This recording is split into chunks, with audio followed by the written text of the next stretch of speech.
सिंचाई मंत्री। उपाध्यक्ष महोदय, अध्यक्ष महोदय, राज्य का क्षेत्रफल देश के क्षेत्रफल से 10.40% है, देश की आबादी का 5.40% है और एवं पशुधन 18.70% है और देश की कृषि योग्य भूमि 13.88% राजस्थान में है, परंतु सतही जल की उपलब्धता 1.16 है और भूजल उपलब्धता 1.6% है। पिछले 10 वर्षों में वर्षा की निरंतर कमी आई है और मानसून की वजह से अचानक बदलाव भी आया है। राज्य के विभिन्न स्रोतों से 50.74 BCM जल साधन उपलब्ध है हमारे पास, जिसमें से 76.8% का उपयोग कर रहे हैं। राज्य का अधिकांश जल संसाधन का हम उपयोग कर चुके हैं और भूजल की स्थिति आप देखिए इतनी नाजुक है कि वर्ष 2008 के अनुमानों के अनुसार राज्य के 237 ब्लॉक में से 198 डार्क जोन में है और जबकि 84 में इस श्रेणी के सिर्फ 23 जोन थे। अब ये 10 ब्लॉक अर्ध विषम श्रेणी में है और 31 ब्लॉक सुरक्षित श्रेणी में है।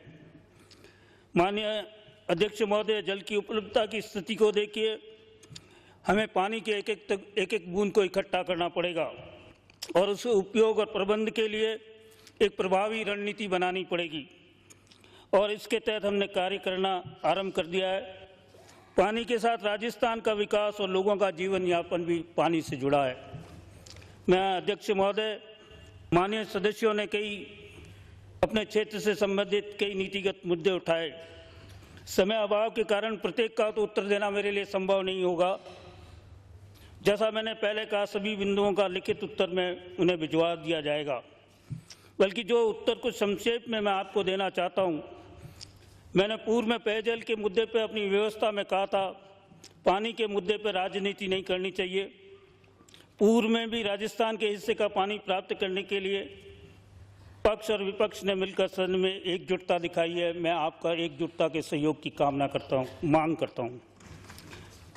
अध्यक्ष महोदय, मैं अंतर्राज्यीय जल विवादों पे, यमुना जल विवाद पे जाऊं, उससे पहले मैं 2 बात आपके समक्ष रखना चाहता हूं कि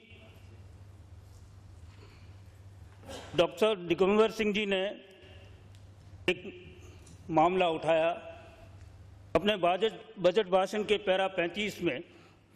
1 लाख हेक्टेयर सिंचित सिंचाई खोलने की घोषणा है और वह सभी परियोजनाओं की है। इंदिरा गांधी नहर से 2009-2010 में 44,000 हेक्टेयर सिंचित क्षेत्र सृजित किया जाएगा और उन्हीं का दूसरा कार्य योजनाओं पर पैरा 6.1 में उल्लेख है। नर्मदा से 40,000 हेक्टेयर हम नया क्षेत्र करेंगे। गर्दा मध्यम सिंचाई परियोजना, गंग नहर आधुनिकीकरण परियोजना से 11,000, लघु सिंचाई परियोजना से 5,000 और इंदिरा गांधी नहर परियोजना से 44,000। 1 लाख हेक्टेयर क्षेत्र अतिरिक्त सिंचाई सुविधा सृजित की जाएगी IGNP के सहित। दूसरा, जल साधन की मांगों के संबंध में नागौर से आने वाले माननीय सदस्य ने पीने के पानी लिफ्ट की बात कर दी। उन्होंने कहा इस वर्ष बजट में कोई प्रावधान नहीं किया है। मैं उनको सही करना चाहूँगा कि इस वर्ष बजट में 70.70 करोड़ रुपया का प्रावधान हमने किया है।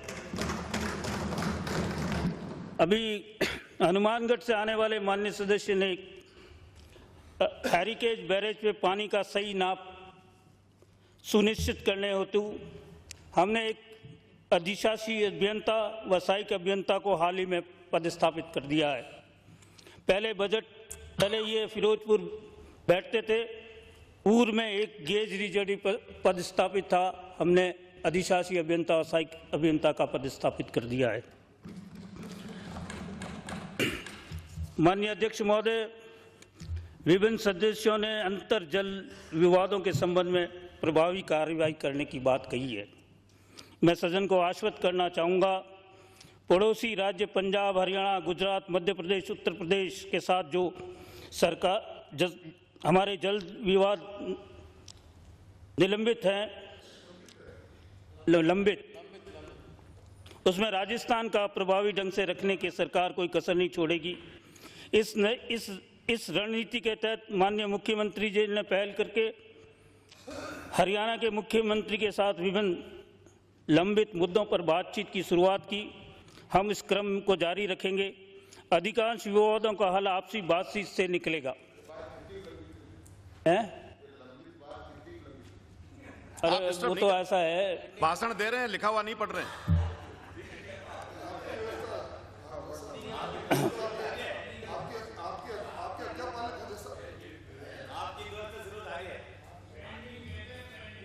अध्यक्ष महोदय, यमुना जल के बाबत झुंझुनू, चूरू, भरतपुर के मान्य सदस्यों ने अपने विचार रखे। यमुना जल को चूरू और झुंझुनू जिले में लाने के लिए हरियाणा के पूर्व मुख्यमंत्री ओम प्रकाश चौटाला द्वारा राजस्थान में वर्ष 2000 में वादा किया था कि ताजेवाला से यमुना का पानी हरियाणा की नहरों के माध्यम से राजस्थान लाने हेतु वे सहमत थे, लेकिन वो बाद में पीछे हट गए और हरियाणा से यमुना का पानी राजस्थान लाए, वो उन्हें स्वीकार्य नहीं था। इस प्रकरण को हमने यमुना पर बोर्ड में रखा और ताजावाला से हरियाणा राज्य की नहरों के माध्यम से पानी लाने का प्रयास करेंगे। आवश्यकता पड़ेगी तो केंद्र सरकार की भी मदद लेंगे और न्यायालय से भी बात करेंगे।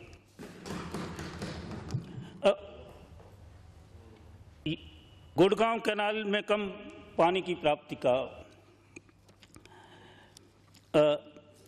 अध्यक्ष महोदय, यमुना का अंश हिस्सा हमने ओखला हेडवर्क से उत्तर प्रदेश की आगरा कैनाल से हरियाणा की गुड़गांव कैनाल से भरतपुर से मिलता है।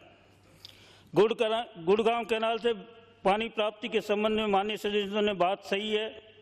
उत्तर प्रदेश और हरियाणा राजस्थान के हिस्से का पानी बीच में ही उस हिस्से का हमें पानी पूरा नहीं मिल रहा।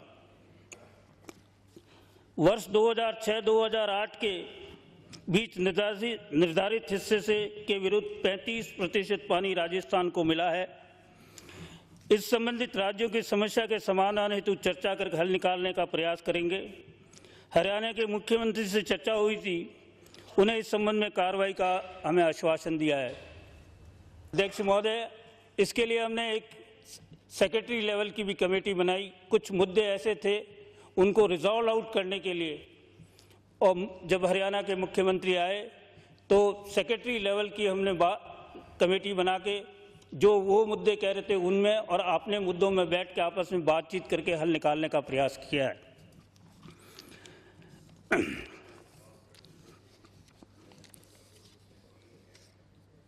यमुना जल समझौते में भरतपुर के लिए 1281 क्यूसेक जल की मात्रा आवंटित है। वर्तमान में 800 क्यूसेक जल उपयोग हेतु सिंचाई के संसाधन हमारे को मिल रहे हैं।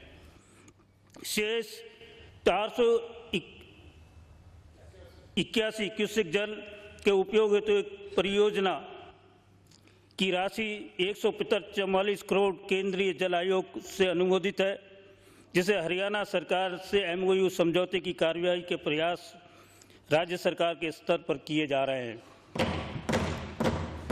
इससे नया क्षेत्र से 65,200 हेक्टेयर बढ़ जाएगा। यमुना जल समझौते के अनुसार भरतपुर के जिले के पानी की निम्न दिया जा रहा है। नवंबर से फरवरी तक 238 क्यूसेक पानी आवंटित हुआ था। मार्च जून में 288 और जुलाई अक्टूबर से लगाकर 1281 क्यूसेक पानी मिला था।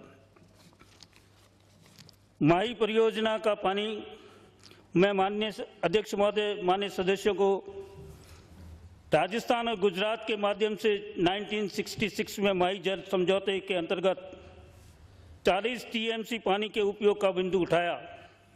मैं सदन को अवगत कराना चाहता हूं कि गुजरात राज्य में राजस्थान को पानी नहीं देना चाहता है और गुजरात राज्य राजस्थान के वर्ष 1966 के वह समझौते की ये शर्त थी कि गुजरात के माई कमांड क्षेत्र में नर्मदा का पानी सिंचित होने लग जाएगा।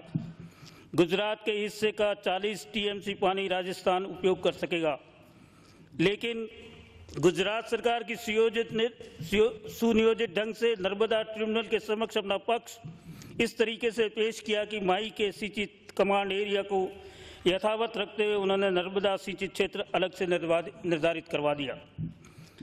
नर्मदा ट्रिब्यूनल का अवार्ड 1977 आया, जिसके विरुद्ध राजस्थान सरकार ने SLP संख्या 264/83 माननीय सर्वोच्च न्यायालय में दायर कर अवार्ड को चुनौती दी थी, लेकिन SLP का निर्णय 2002 में हुआ। हमारी SLP खारिज कर दी गई। गुजरात राज्य का स्टैंड है कि राजस्थान का दावा सर्वोच्च न्यायालय में खारिज हो चुका है, इसलिए 40 TMC पानी राजस्थान का कोई हक नहीं है। और दूसरी ओर नर्मदा कैनाल के एस्केप के माध्यम से माही कमांड के पानी में भी पानी ले रहा है। राज्य सरकार द्वारा 2005 माही के पानी संबंध में एक उच्च स्तरीय तकनीकी समिति गठित की थी और गठित कमेटी वार्ता के हेतु गुजरात गई थी, लेकिन गुजरात सरकार के अधिकारियों ने उस समिति से कोई वार्ता भी नहीं की, खाली हाथ लौट आए। तत्पश्चात तकनीकी समिति की बैठक वर्ष 2006 में एक निर्णय लिया गया, जब नर्मदा का पानी राजस्थान की सीमा तक पहुंचता है तब तक इस प्रकरण को निलंबित रखा जाएगा। दिनांक 27/3/2008 को नर्मदा का पानी राजस्थान पहुंचने के बाद भी इस पर कोई आगे कार्रवाई नहीं हुई। इस पृष्ठभूमि में सरकार इस मामले को समस्त कानूनी बिंदुओं का परीक्षण विधि विशेषज्ञों से करवाने के पश्चात आगे की कार्रवाई पर विचार करेगी। गुजरात सरकार के साथ इस मसले को उठाएगी। उसके साथ इस पानी के उपयोग के मास्टर प्लान बनाने के आदेश भी राज्य सरकार ने दे दिए हैं, जो अगले 3 माह में तैयार हो जाएंगे। मैं समझता हूं कि पानी राजस्थान के गरीब आदिवासी की भूमि की सिंचाई में काम में लिया जाएगा, जिसके लिए हम प्रयत्नशील रहेंगे।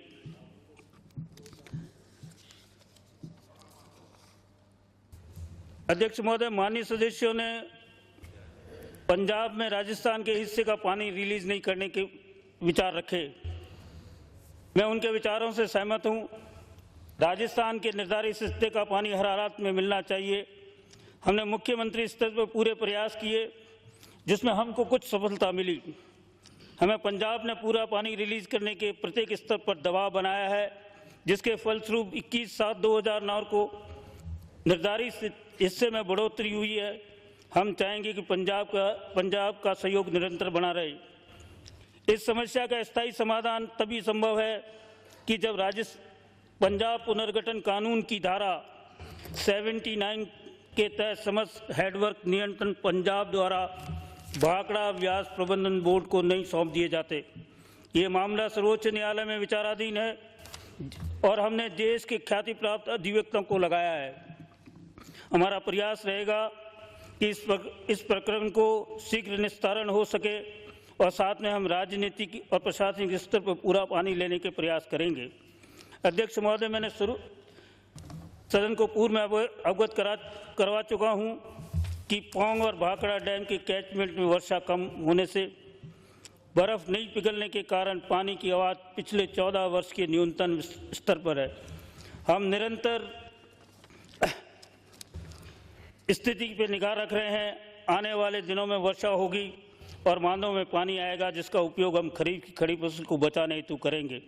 पिछले 2-3 दिन में पानी की आवक बढ़ी है और सदन को आश्वस्त करना चाहूँगा, यदि बांधों में पानी उपलब्ध हुआ, सरकार खरीफ की फसल के हेतु पूरा पानी देने का प्रयास करेगी। मैं किसान होने के नाते किसान की फसल की बर्बादी को नहीं देख सकता, इसलिए हम और हमारी सरकार इस प्रयास में कोई कमी नहीं छोड़ेंगे।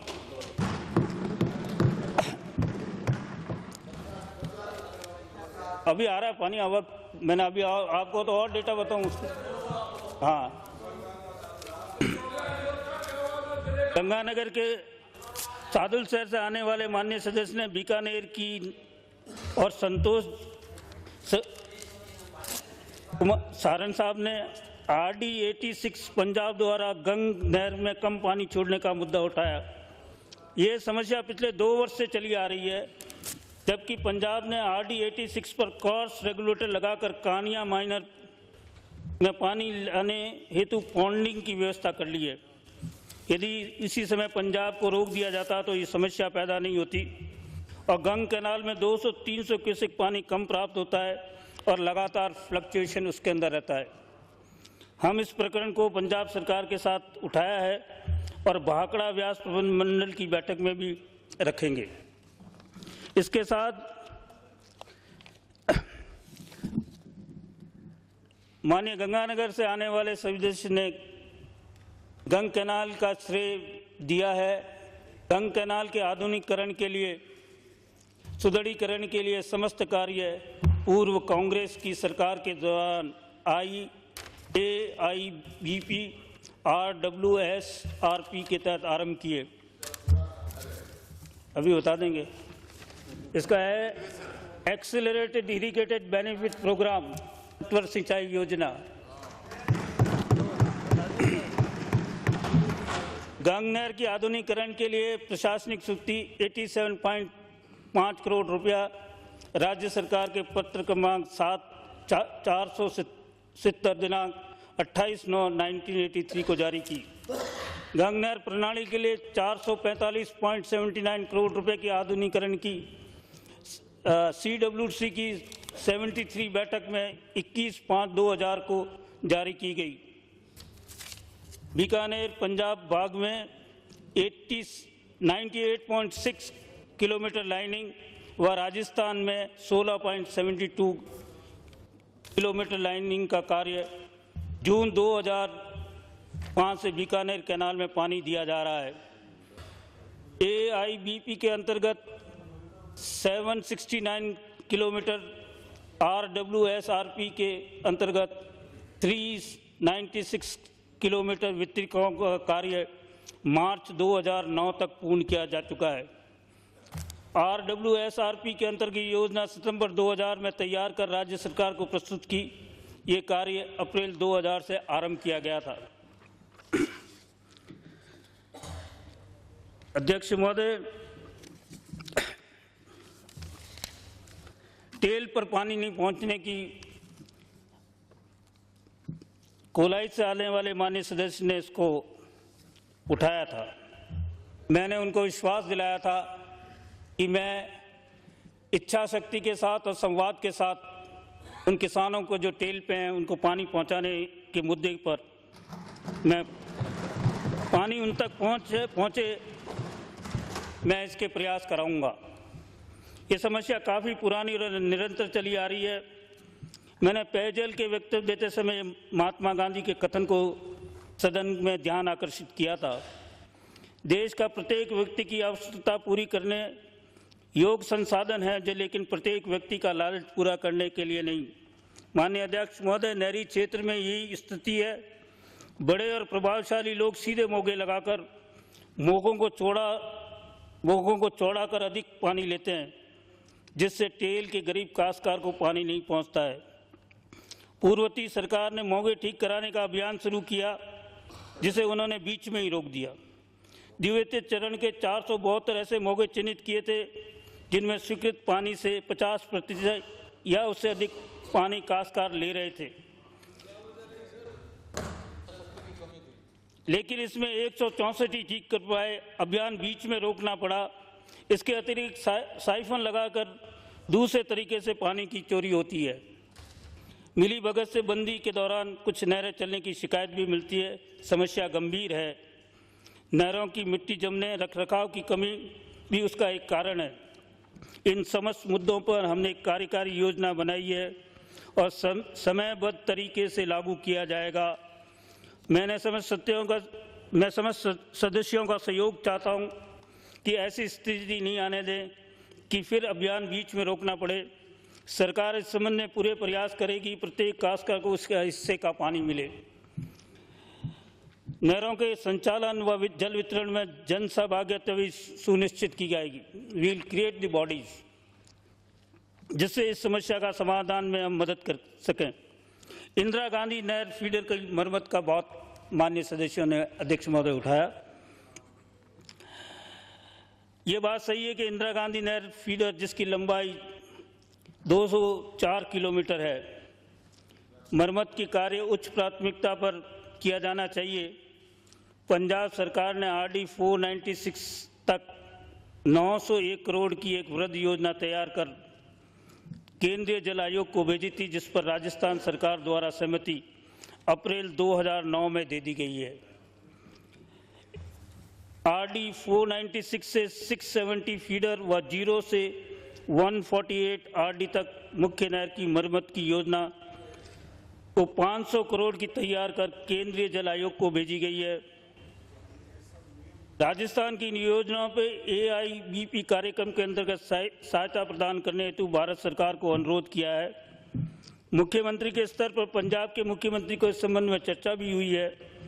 हम शीघ्र ही तकनीकी अधिकारियों की उच्च स्तरीय दल भेजेंगे, जो वहां तकनीकी अधिकारियों पर चर्चा कर इस परियोजना के संचालन में विभिन्न तकनीकी पहलुओं पर विस्तृत विचार करके इस क्रियान्वित का रोड मैप तैयार करेंगे। भारत सरकार भी इस परियोजना को शीघ्र स्वीकृति करने हेतु उच्च स्तरीय प्रयास किए जाएंगे। यदि आवश्यक हुआ तो राज्य सरकार राज्य मद में इस परियोजना के लिए राशि प्रदान करेगी। रेगुलेशंस की कोलाई से आने वाले माननीय सदस्य नहरों में रेगुलेशन में हो रही अनियमितताओं की हमारा राज्य सरकार का ध्यान आकर्षित किया है। नहीं लंबा है। आप कह दोगे, कल तो कह दोगे कटौती प्रस्ताव पे नहीं बोले अध्यक्ष महोदय ना। और ये जो कहना चाहते हो हमने सुन लिया, हम संतुष्ट हैं। नहीं, सरकार का जवाब तो आएगा। इतने सदस्यों जवाब आ गया ना, आ तो गया जवाब में, बचा क्या है? इंदिरा गांधी नहर परियोजना के प्रथम माननीय सदस्य कृपया विराजे। अभी आपके पवन दुग्गल साहब ने भी उठाए हैं, उनका भी जवाब देने हैं। कृपया विराजे। हमारी सरकार आने के पश्चात इंदिरा गांधी नहर परियोजना के प्रथम द्वितीय चरण के काश्तकारों को निर्धारित हिस्से का पानी दिलाने हेतु हमने गंभीर प्रयास किए हैं। हमने अनियमित करने वाले अधिकारियों के विरुद्ध कार्रवाई भी की है। हाल ही में 3 उच्च अधिकारियों के आदेश की प्रतीक्षा में किया है और 3 अधिकारियों को निलंबित भी किया गया है। यदि कोई अधिकारी या कर्मचारी रेगुलेशन के मामले में अनियमितता बरतेगा तो राज्य सरकार सख्त कार्रवाई करेगी, लेकिन अकेले सरकारी कार्रवाई से ये समस्या का समाधान नहीं होगा। जनता को आगे आना होगा ऐसी अनियमितताओं को उजागर करके, क्योंकि अधिकांश अनियमितताएं चंद लोगों के निज स्वार्थ के कारण पूरी होती है। मैं माननीय सदस्यों से अनुरोध करूंगा, जो भी अनियमितता हो वह मेरे उच्च अधिकारियों के ध्यान में लाए, ताकि उनके ऊपर तत्काल कार्रवाई कर सकें। कुछ माननीय सदस्यों ने इंदिरा गांधी नहर का पानी नागौर, जोधपुर और पाली जिले को उपलब्ध कराने, सिंचाई हेतु उपलब्ध कराने की बात कही है। मैं अध्यक्ष महोदय कहना चाहूँगा कि नागौर, भोपालगढ़ और सोजत से आने वाले मान्य सदस्यों ने इंदिरा गांधी नहर में पानी उनके जिले की सिंचाई में उपलब्ध कराने की मांग की है। मैं सभी सदन को अवगत कराना चाहता हूं कि इंदिरा गांधी नहर परियोजना का समस्त पानी का उपयोग किया जा चुका है। अब अधिशेष पानी नहीं है जो अन्य जिलों की सिंचाई हेतु दिया जा सकेगा। क्योंकि समझ बता दो डार्क जोन वालों का क्या करोगे? कृपया व्यवधान नहीं, जवाब आने दीजिए। कृपया व्यवधान नहीं। माननीय सदस्य अनूपगढ़ अध्यक्ष महोदय, अनूपगढ़ से आने वाले मान्य सदस्य द्वारा घटसाना समझौता लागू नहीं करने की बात कही। इस संबंध में दिनांक 23/3/2007 को तत्कालीन जल साधन मंत्री द्वारा इस बिंदु पर सदन पर चर्चा करते हुए कहा था, आंदोलन के बाद जेल में जो समझौता हुआ, माननीय सदस्य कई बार आपको कह चुके हैं कि इसकी असंग पालना हमने कर दी है, वहीं पर भी कोई गुंजाइश नहीं है। इसके उपरांत पालना हमने कर दी, इसलिए आपको कृपया भ्रम की स्थिति पैदा नहीं करें। जिस सरकार ने समझौता किया था उसने सदन में इसकी पालना की घोषणा वर्ष 2007 में कर दी थी। यदि पालना नहीं हुई है तो आप चुप क्यों रहे? लेकिन कोई भी बिंदु रह गया है तो मैं माननीय सदस्य मेरे ध्यान में लाएंगे, हम आपके साथ वार्ता करके इसको सुलझाने का प्रयत्न करेंगे। आपने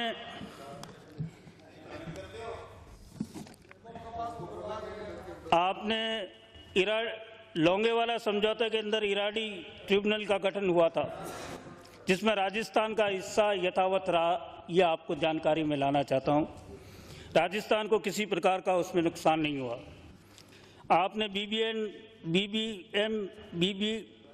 हेड वर्क्स का स्थानांतरण द्वारा बीबीएमबी समस्त हेडवर्क्स के नियंत्रण हेतु माननीय राजस्थान उच्च न्यायालय द्वारा एक रिट याचिका में राजस्थान के पक्ष में निर्णय लिया गया, जिसके विरुद्ध पंजाब ने माननीय उच्च न्यायालय में अपील की हुई है और उस पर उच्चतम न्यायालय, जिसमें स्थगन आदेश जारी किए। वर्तमान में प्रकरण माननीय उच्चतम न्यायालय में लंबित है।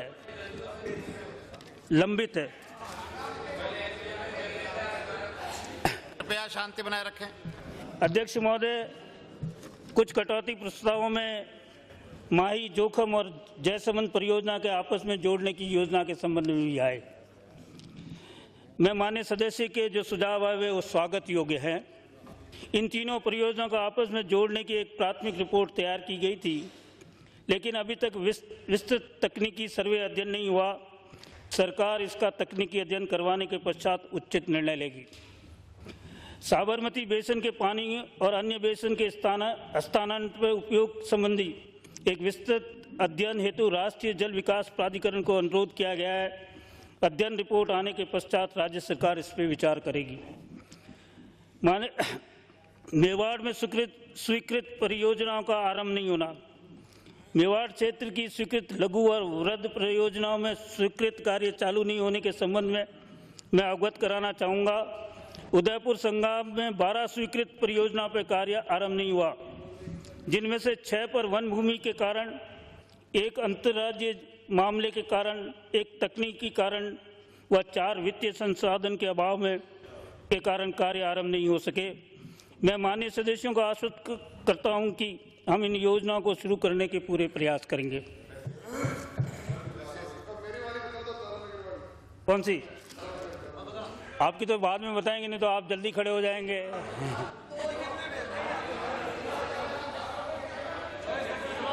के लिए तो तत्काल व्यवस्था है, साथ ही ले जाओ। मैं 2 और अन्य जो एनीकट के निर्माण के संबंध में कई सदस्यों ने यहाँ उठाया, निर्माण की मांग रखी। माननीय अध्यक्ष महोदय, हमारी सरकार सत्ता में थी तो हमने वैज्ञानिक आधार पर पूर्ण सर्वे के पश्चात राज्य के एनीकट निर्माण में एक मास्टर प्लान तैयार किया था।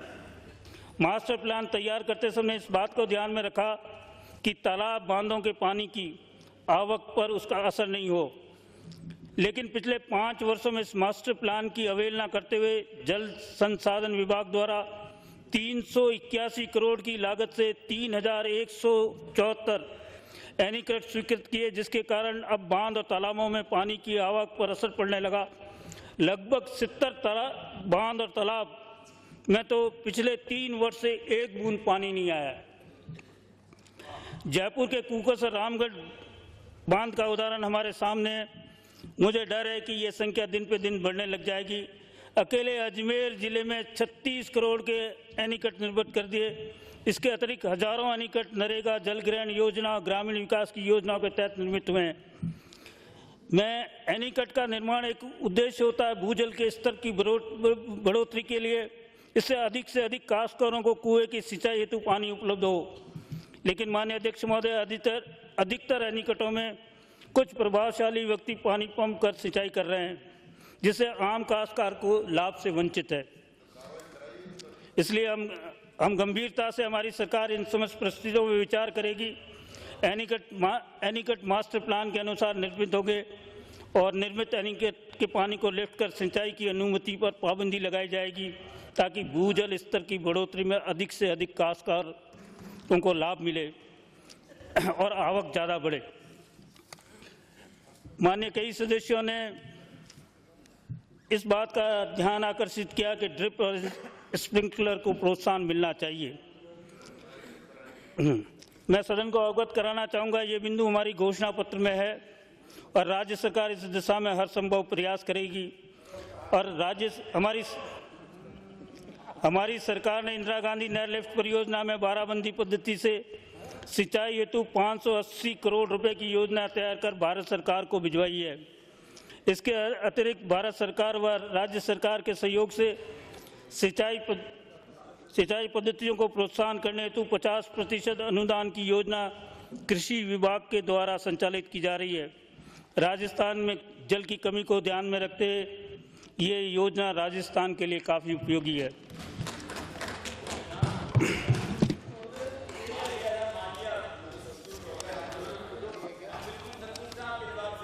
अरे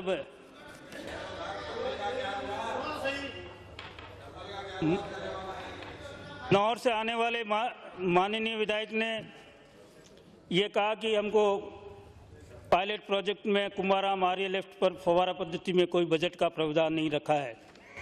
वह सही नहीं है। इस वर्ष इस कार्य हेतु 17.41 करोड़ रुपए का प्रावधान रखा गया है।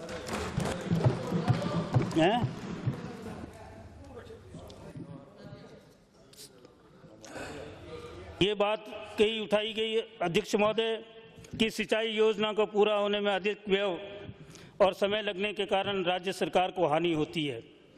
दाता रामगढ़ से आने वाले माननीय सदस्य ने ये महत्वपूर्ण मुद्दा उठाया। मैं उनके विचार से सहमत हूँ। ये बात सही है कि लगभग 99.9% सिंचाई परियोजनाएं मूल स्वीकृति लागत से कई अधिक लागत और अधिक समय में पूरी होती है, जिससे इन योजनाओं का लाभ समय पर लोगों को नहीं मिल पाता। ये समस्या प्रथम पंचवर्षीय योजना से चली आ रही है। इसका मुख्य कारण योजना के तकमीने भारत सरकार के निर्देश अनुसार पूर्ण सर्वे अन्वेषण बिना ही तैयार करना, वन विभाग की भूमि संबंधी अनापत्ति पत्र प्राप्त करना और इस कार्य को आरंभ करना, भूमि अवाप्ति में देरी, निर्माण लागत शुरू में कम दिखाना, योजना हेतु बजट के पर्याप्त धनराशि का प्रावधान नहीं रखना। उदाहरण के तौर पर जो योजनाएं चल रही है उसको इस समय पूरा करने के लिए 490 करोड़ की रुपए की अतिरिक्त प्रावधान पिछले 5 वर्षों में किया जाना चाहिए था, जो नहीं किया गया। इसलिए हमें ये व्यवस्था करनी होगी इन योजनाओं की तकनीकी रूप से तैयार हो, विधिवत स्वीकृति के पश्चात और भूमि आवंटित होने के बाद लागू की जाए और पर्याप्त बजट उपलब्ध कराया जाए, तभी योजना समय पर पूरी हो सकेगी। बजट से अधिक राशि की योजना स्वीकृत करने पर भी अंकुश लगाना चाहिए। हमारी सरकार इस दिशा में भी काम करेगी। बारे में भी थोड़ी सी कृपया विराजें।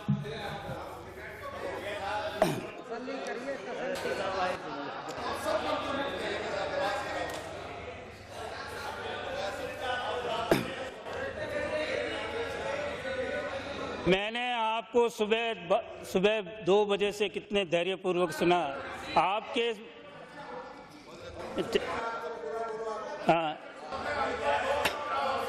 हमारे अलवर का भी कहीं जिक्र तो आ जाए। इंतजार का फल मीठा होता है।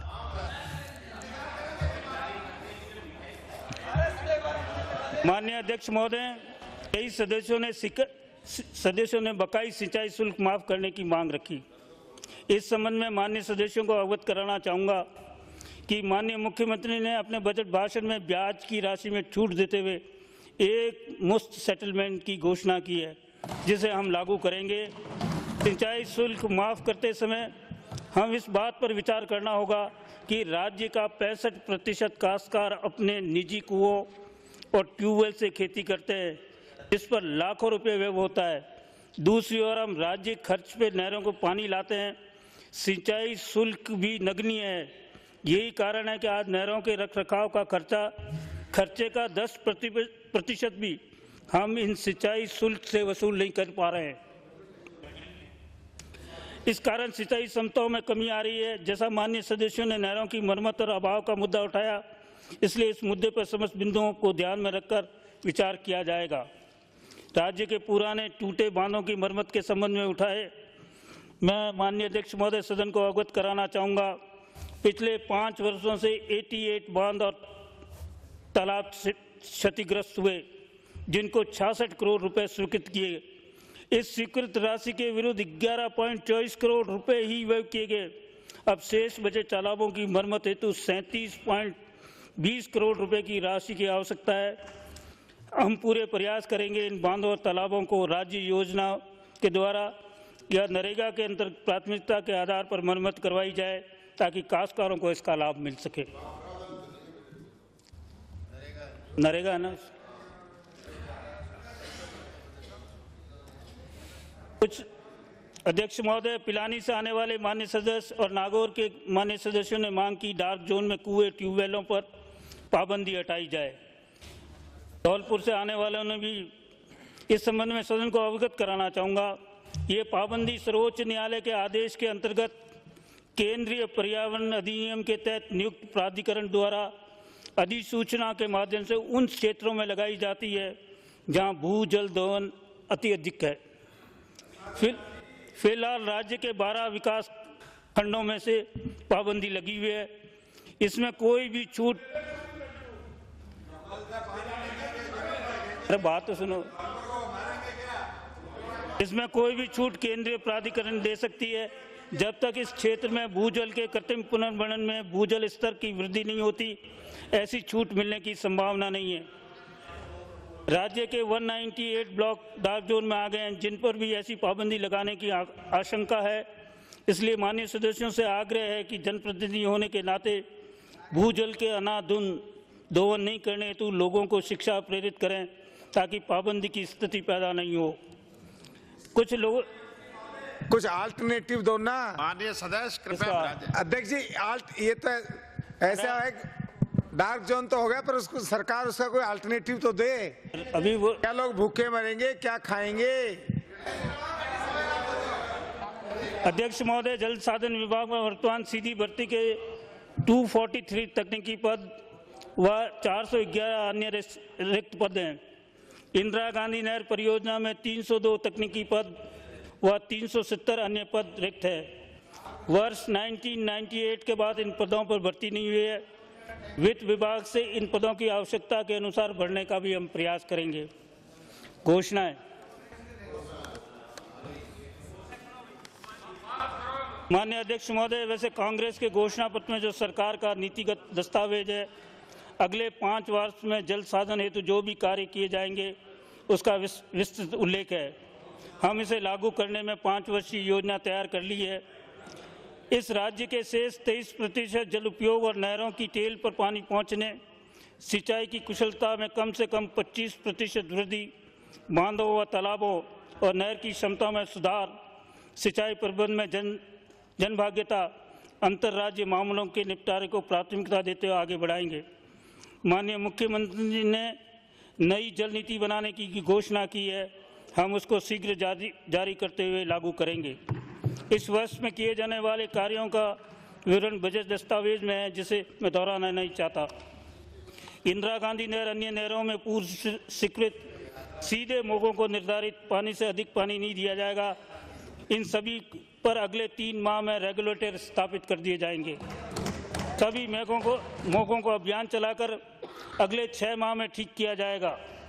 गंग, भाखड़ा, इंदिरा गांधी नहर के काश्तकारों को वर्तमान में पानी की पर्चियां एक निश्चित अवधि के लिए दी जाती थी, जिससे उन्हें सरकारी कार्यालयों में बार-बार चक्कर लगाने पड़ते थे। पानी की स्थायी पर्ची जारी की जाएगी। भूमि बेचान के साथ पानी की पर्ची क्रेता के नाम तहसीलदार के रजिस्ट्री के साथ हस्तांतरित कर सकेंगे। इस हेतु नियमों में आवश्यक संशोधन किया जाएगा। गंग, भाखड़ा, इंदिरा कैनाल के प्रथम चरण की सिंचाई व्यवस्था पूर्णतः स्थायी हो चुकी है, लेकिन उसके बावजूद मोगा परिवर्तन इत्यादि के सैकड़ों मामले सिंचाई अधिकारियों के पास आते रहते हैं। इन विवादों को कम करने की दृष्टि से निर्णय लिया गया है।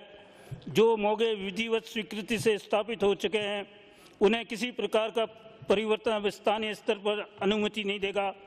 यदि विशेष पुष्टि हुई तो मामला समस्त तथ्यों के साथ राज्य सरकार को भेजा जाएगा। इससे काश्तकार को बड़ी राहत मिलेगी। नहरों के पानी के रेगुलेशन और वितरण, नहरों के पानी और रेगुलेशन के वितरण गतिविधियों को अलग किया जाएगा।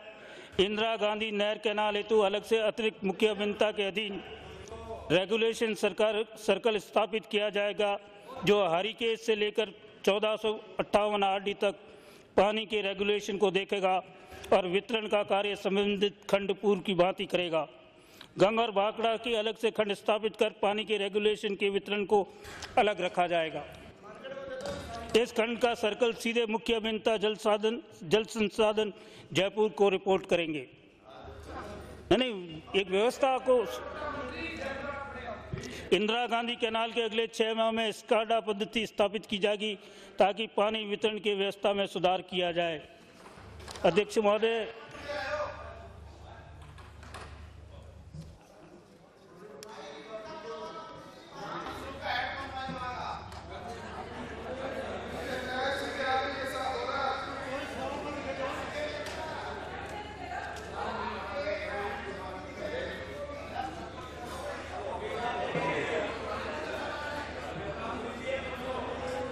ऐसा था कि तारानगर से आने वाले माननीय सदस्य ने एक हेक्टर बढ़ाने का मुद्दा रखा था। हेक्टर पानी के हेक्टर्स को कैनाल का 10,000 समथिंग हेक्टर्स का आपने नहीं बढ़े, वही बताना चाहता था।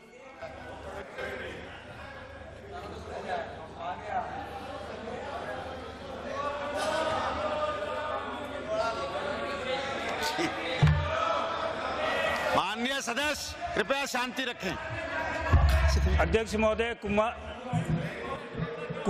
माननीय सदस्य कृपया शांति रखें। जिस कैनाल से इन्होंने इतने हेक्टर पानी बनाने का इनका सिंचित करने का लक्ष्य था, उसको 1.37 हेक्टर वो कार्य उन्होंने किया नहीं, और उसके बाद जाते जाते जिस कैनाल में पानी नहीं है उस कैनाल का सिंचित क्षेत्र बढ़ाने का जो कार्य योजना प्रशासनिक रूप से स्वीकृत हुई, उसको विचाराधीन है और उसके ऊपर विचार किया जाएगा।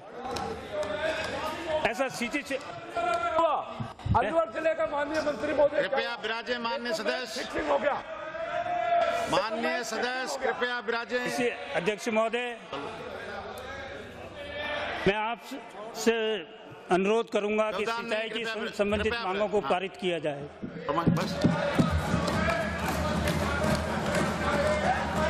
कुछ तो दिला देते। एक अलवर को तो बिल्कुल ही उपेक्षित। नहर सहित 21 मार्च 2010 को समाप्त होने वाले वर्ष में किए जाने वाले व्यय के निमित्त राज्यपाल महोदय को रुपए 21 अरब 19 करोड़ 50 लाख 11 हजार तक की राशि, जिसमें लेखानुदान द्वारा प्रदत्त राशि भी सम्मिलित है, प्रदान की जाए। जो पक्ष में हो हाँ कहें, जो विपक्ष में हो ना कहें। हाँ पक्ष जीता। मांग स्वीकार की गई। सदन की कार्यवाही आसन पाँव पर ही बोलते। सदन की कार्यवाही, सदन की बैठक शुक्रवार 24 जुलाई 2009 के प्रातः 11 बजे तक के लिए स्थगित की जाती है।